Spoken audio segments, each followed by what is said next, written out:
नमस्कार साथियों एवं मेरे प्यारे विद्यार्थियों, आज एक बार फिर आपका इस चैनल में स्वागत है। आज हम जिस महत्वपूर्ण विषय को लेकर यहाँ उपस्थित हैं वह है रस निष्पत्ति। ये जो विषय है यह है काव्य शास्त्र का विषय है और कॉम्पिटिटिव एग्जाम्स में इसके प्रश्न पूछे जाते हैं। रस के विषय में हम अपने इस चैनल में एक बार एक वीडियो में बात कर चुके हैं, तो आगे यहाँ पर आज जो है टॉपिक वह है रस निष्पत्ति, तो हम इसके बारे में बातचीत करेंगे। आइए देखते हैं। रस निष्पत्ति में सबसे पहले मैं आपको ये बता दूं कि आचार्य भरत मुनि ने रस शास्त्र के प्रवर्तक जिनको माना जाता है, आचार्य भरत मुनि को उनके द्वारा रचित नाट्य शास्त्र, ये जो नाट्य शास्त्र है, नाट्य शास्त्र भरत मुनि का शास्त्र है, भरत मुनि के द्वारा रचित उनकी पुस्तक है और उसमें उन्होंने जो रस के विषय में कहा है, उन्होंने कहा है कि रस सूत्र, उनके अनुसार रस सूत्र क्या है? रस सूत्र है विभाव अनुभाव व्यभिचारी संयोगात रस निष्पत्ति, अर्थात विभाव अनुभाव व व्यभिचारी भावों के संयोग से रस की निष्पत्ति होती है। यानी जो मुख्य विषय है वह यह है कि रस किस प्रकार से पता चलता है और रस की अनुभूति किस प्रकार से होती है। तो उनके अनुसार जो भरत मुनि के अनुसार जो रस सूत्र है वह है विभाव अनुभाव व्यभिचारी संयोगात, यानी विभाव अनुभाव। विभाव क्या होते हैं?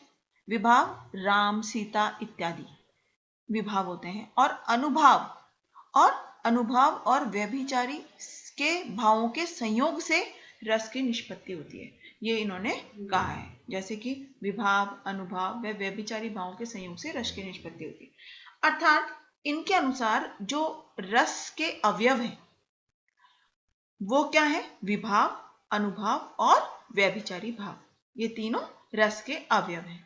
अब भरत मुनि के रस सूत्र की व्याख्या किन किन आचार्यों ने की है, तो उसमें और रस सूत्र में किन चीजों की व्याख्या की गई है, तो आचार्य भरत मुनि द्वारा प्रतिपादित रस सूत्र की व्याख्या 4 प्रमुख व्याख्याकारों द्वारा की गई है। और किसकी? भरत मुनि के रस सूत्र में आए दो शब्दों की, जैसे एक तो संयोग, जो कि यहाँ पे आप ये देख सकते हैं, संयोग कि विभाव अनुभाव व्यभिचारी संयोग, यानी इनके संयोग से, ठीक है।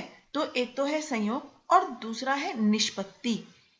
इन दोनों ही शब्दों की व्याख्या की गई है किनके द्वारा? इन 4 आचार्यों के द्वारा, यानी 4 व्याख्याकार हैं प्रमुख रूप से जिन्होंने इस रस सूत्र में आए, यानी भरत मुनि के रस सूत्र में आए इन 2 शब्दों की व्याख्या की है। और उन 4 व्याख्याकारों में प्रमुख कौन है? एक है भट्टलोलट, दूसरे हैं आचार्य शंकुक, तीसरे हैं भट्टनायक और चौथे हैं आचार्य अभिनवगुप्त। तो हम अब क्रम से, यानी पहले हम भट्टलोलट के विषय में जानेंगे कि उन्होंने भरत मुनि के रस सूत्र की व्याख्या किस प्रकार से की है, और आचार्य शंकुक ने किस प्रकार से की है, भट्टनायक ने किस प्रकार से की है और आचार्य अभिनवगुप्त ने किस प्रकार से की है। तो सबसे पहले हम देखेंगे भट्टलोलट के अनुसार रस सूत्र की व्याख्या। भट्टलोलट का उत्पत्तिवाद। अब भट्टलोलट के सिद्धांत को उत्पत्तिवाद क्यों कहा गया है? क्योंकि भट्टलोलट मीमांसक है, यानी मीमांसा को मानने वाले हैं, और इन्होंने भरत मुनि के रस सूत्र के निष्पत्ति शब्द का अर्थ, यानी जो शब्द भरत मुनि के रस सूत्र में निष्पत्ति है वह भट्टलोलट के सूत्र में उत्पत्ति है, यानी निष्पत्ति से इन्होंने अर्थ लिया है उत्पत्ति। इसलिए ही, यानी चूंकि इन्होंने निष्पत्ति को उत्पत्ति माना है, इसीलिए इनके मत को उत्पत्तिवाद कहा गया है।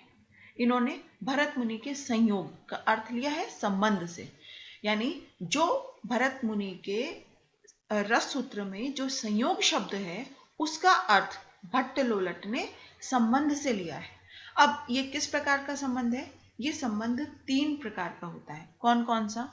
नंबर 1, उत्पाद्य उत्पादक संबंध, यानी जिससे विभावों द्वारा दर्शक में रस उत्पन्न होता है, यानी राम सीता आदि विभावों को देख करके और उनकी अनुभूति से दर्शक में, जो दर्शक गण है, जो सामासिक है, उनमें रस उत्पन्न होता है। दूसरा है गम्य गमक संबंध, यानी इससे अनुभवों द्वारा पात्र दर्शक के समक्ष रस को अभिव्यक्त करता है। और तीसरा है पोष्य पोषक संबंध, यानी इससे व्यभिचारी भाव रस को पुष्ट करता है।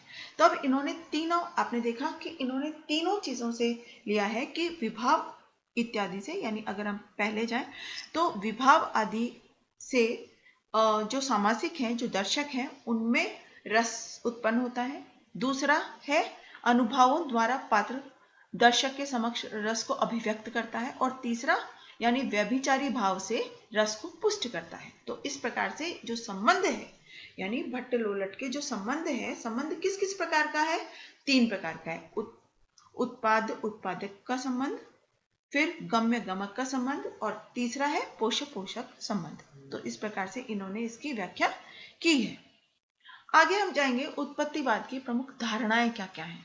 तो पहली धारणा है भरत मुनि के रस सूत्र में विभाव, अनुभव एवं संचारी भावों के संयोग से रस निष्पत्ति मानी गई है।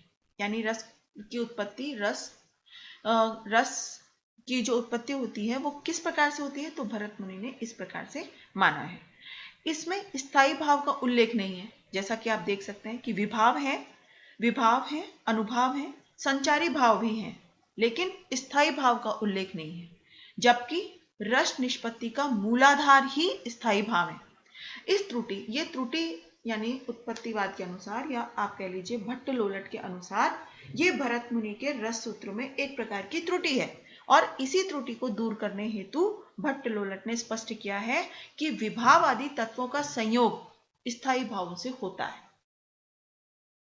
और स्थायी भाव जब भाव, विभाव, अनुभव एवं संचारी भाव से मिलकर पुष्ट होता है, तभी रस की निष्पत्ति होती है। यानी इन्होंने ये माना है कि स्थायी भाव गौण नहीं है, स्थायी भावों से ही जब विभाव, अनुभव, संचारी भाव इत्यादि का मिश्रण होता है, या ये भाव आपस में मिलते हैं, तभी रस की निष्पत्ति होती है। भट्ट लोलट ने स्थायी भाव व रस में अंतर माना है। जैसा कि स्पष्ट है कि रस की उत्पत्ति ही तभी होती है जब ये सारे भाव यानी विभाव इत्यादि भाव जब स्थायी भावों से मिलते हैं। तो स्पष्ट है कि स्थायी भाव और रस दोनों अलग अलग हैं। चौथा इंपॉर्टेंट पॉइंट है कि भट्ट लोलट के अनुसार रस की निष्पत्ति यानी स्थिति ऐतिहासिक पात्रों में होती है। अभिनेता अभिनेत्री केवल उसकी अनुकृति मात्र प्रस्तुत करते हैं। यानी जो वास्तविक रूप से अगर हम मानते हैं कि रस की निष्पत्ति या रस की स्थिति किस में होती है, तो ऐतिहासिक पात्र, यदि हम रामायण की बात करते हैं या राम सीता इत्यादि की बात करते हैं, तो मुख्य रूप से जो रस की स्थिति होती है वो राम इत्यादि में ही होती है। परंतु अभिनेता या नट और नटी जो उसकी प्रस्तुति करते हैं, उसमें उसकी अनुकृति मात्र यानी उसकी अनुकृति मात्र प्रस्तुत करते हैं वो। तो वास्तविक जो रस की स्थिति है वो ऐतिहासिक पात्रों में ही है, अभिनेता अभिनेत्री में वास्तविक रूप से नहीं होती है।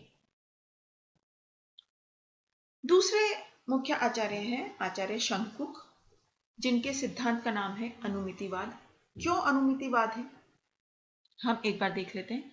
शंकुक चूंकि न्यायिक है, यानी न्याय दर्शन के प्रवर्तक हैं, न्याय दर्शन को मानने वाले हैं, और जिनका रस सूत्र संबंधी मत अनुमितिवाद कहलाता है।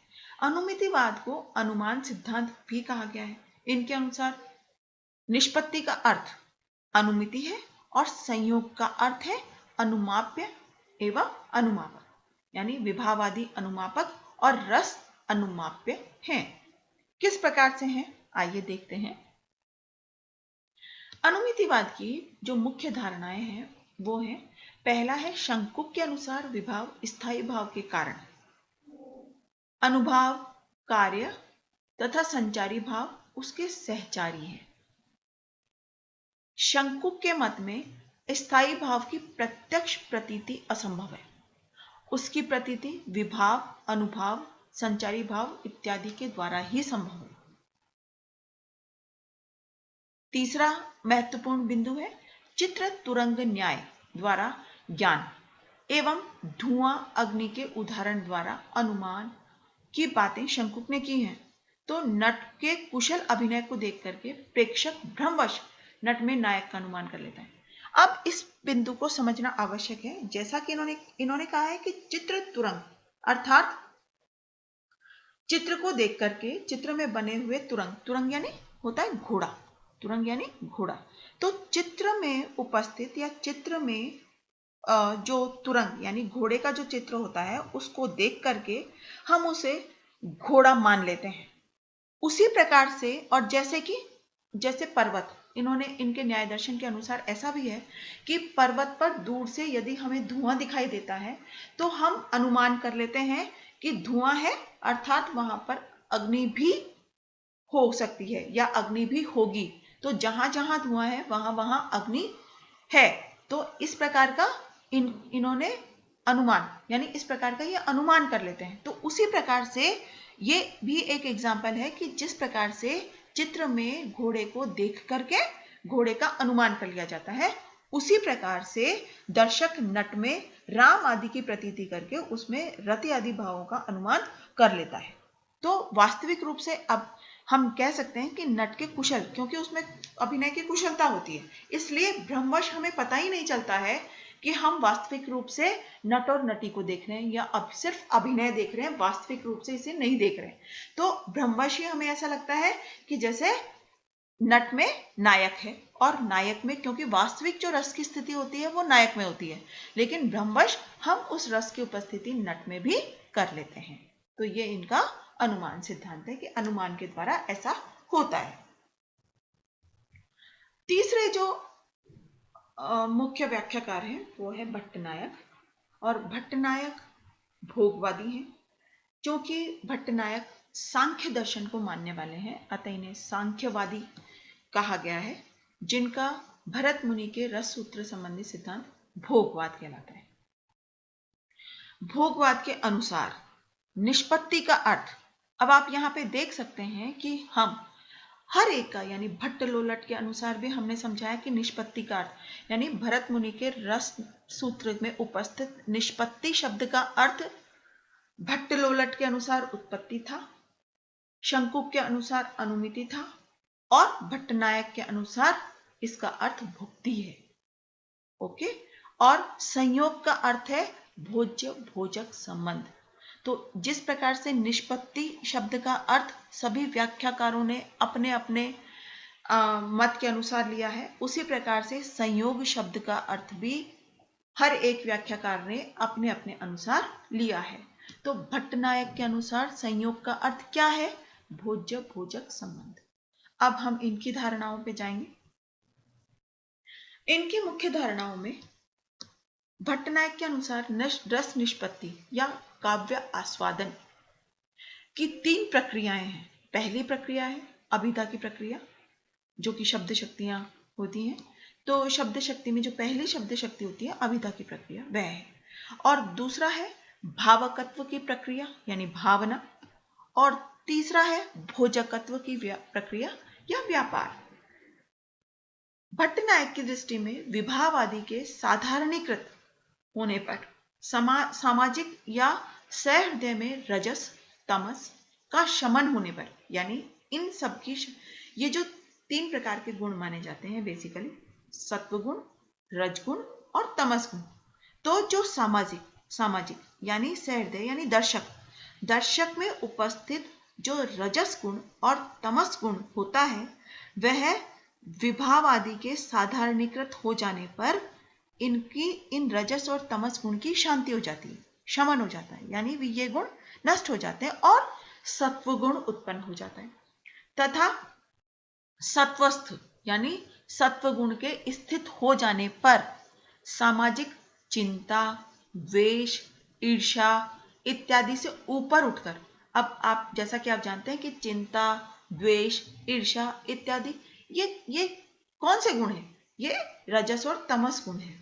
तो इनको नष्ट हो जाने पर, और जब सत्व गुण की स्थिति हो जाती है या सत्व गुण उत्पन्न हो जाता है, तो इन सारे भावों से सामाजिक ऊपर उठकर स्व प्रकाश आनंद का अनुभव करता है, यानी रस का अनुभव करता है, आनंद का अनुभव करता है, और यही भोजकत्व की अवस्था होती है। चौथे जो व्याख्याकार हैं वो सबसे महत्वपूर्ण है अभिनव गुप्त, और जिनके व्याख्या का जो नाम है, यानी इनके जो सिद्धांत का नाम है, वो है अभिव्यक्तिवाद। अभिनव गुप्त वेदांत मतानुयायी हैं, यानी वेदांत के मत को मानने वाले हैं, जिनका सिद्धांत है अभिव्यक्तिवाद। इनके अनुसार निष्पत्ति शब्द का अर्थ क्या है? अभिव्यक्ति, और संयोग का अर्थ है व्यंग व्यंजक संबंध। अब हम देखेंगे कि इनके अनुसार अभिनव गुप्त रस को व्यंजना का व्यापार मानते हैं। इनके अनुसार सहृदयों के अंतःकरण में कुछ भाव नित्य वासना व संस्कार रूप में विद्यमान रहते हैं, यानी कुछ भाव होते हैं जो पहले से रहते हैं और स्थायी रूप से होते हैं। सहृदय में स्थित वासना रूपी स्थायी भाव जागृत हो जाते हैं। ये जागृत स्थायी भाव ही सामाजिक को रस की अनुभूति कराते हैं।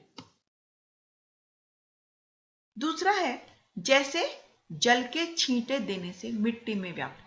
अब मिट्टी में गंध पहले से व्याप्त होती है, लेकिन हम उसको नहीं सूंघ पाते, हमें वह गंध नहीं आ पाती जब तक कि हम उसमें जल के छींटे नहीं मार देते, जब तक कि हम उसमें जल के छींटे नहीं देते। तो जल के छींटे देने पर मिट्टी में गंध व्याप्त नहीं हो जाती, बल्कि मिट्टी में गंध पहले से व्याप्त होती है, बस जल के छींटे देने से मिट्टी में व्याप्त गंध व्यक्त हो जाती है। उसी प्रकार सहृदय में वासना रूप में निरंतर विद्यमान स्थायी भाव जो पहले से विद्यमान होते हैं, वो विभाव आदि के संयोग से अभिव्यक्त हो जाते हैं। अब ये एक बार मैं आपको फिर से स्पष्ट कर दूं कि इनके अनुसार ये क्या है कि मिट्टी में, जैसे हम मिट्टी में कुछ पानी के बूंदें गिरने के बाद जो मिट्टी से गंध आती है, हमें लगता है कि वाह कितनी अच्छी महक आ रही है, मिट्टी की सौंधी सौंधी महक आ रही है।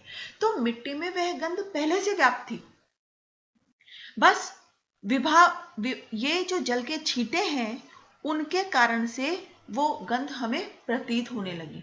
उसी प्रकार से सहृदय में मिट्टी के गंध के समान जो वासना रूपी जो स्थायी भाव है, निरंतर भाव है, वो पहले से विद्यमान है, लेकिन कौन से? जल के छींटे के समान जो विभाव आदि भाव है, उनके संयोग से वो अभिव्यक्त हो जाते हैं, यानी उनका पता चल जाता है और सामाजिक को रस की अनुभूति होती है। इन्होंने व्यंजना की अवधारणा स्थापित की है। अब हमने चारों व्याख्याकारों को देख लिया, चारों व्याख्याकारों की व्याख्याओं को देख लिया, उनके सिद्धांतों को पढ़ लिया। अब इनमें हम देखेंगे कि सर्वश्रेष्ठ सिद्धांत हम किसे कह सकते हैं। तो हम देखेंगे कि रस सूत्र संबंधी इन चारों सिद्धांतों में से अभिनव गुप्त का सिद्धांत सर्वश्रेष्ठ है। क्यों है ऐसा? क्योंकि भट्टलोलट ने अनुकार्य में रस की निष्पत्ति मानी, सामाजिक को कोई स्थान नहीं दिया। शंकुक ने अनुमान के आधार पर सामाजिक में रसानुभूति की प्राप्ति को बताया, जो अनुचित है, उचित नहीं है। यानी अनुमान के आधार पर हम कह सकते हैं, जैसे अगर हम कहेंगे कि जहां जहां धुआं है वहां वहां अग्नि है, तो ऐसा नहीं है कि हर जगह धुआं, जहां जहां धुआं होता है वहां वहां अग्नि स्पष्ट रूप से ही है। इसका हम सिर्फ अनुमान करते हैं, जो गलत भी हो सकता है। इसी प्रकार शंकुक का जो अनुमान पर आधारित रसानुभूति की प्राप्ति जो उन्होंने बताई है, वो उचित नहीं है। भट्टनायक के दो व्यापार यानी भोजकत्व और भावकत्व शास्त्र सम्मत नहीं है। अभिनव गुप्त का अभिव्यक्तिवाद सामाजिक की रसानुभूति पर आधारित रस के सहृदय निष्ठ रूप की प्रतिष्ठा करता है और रस के आस्वादन रूप के प्रतिपादन इत्यादि विभिन्न दृष्टियों से यह मत जो है वो सर्वश्रेष्ठ लगता है।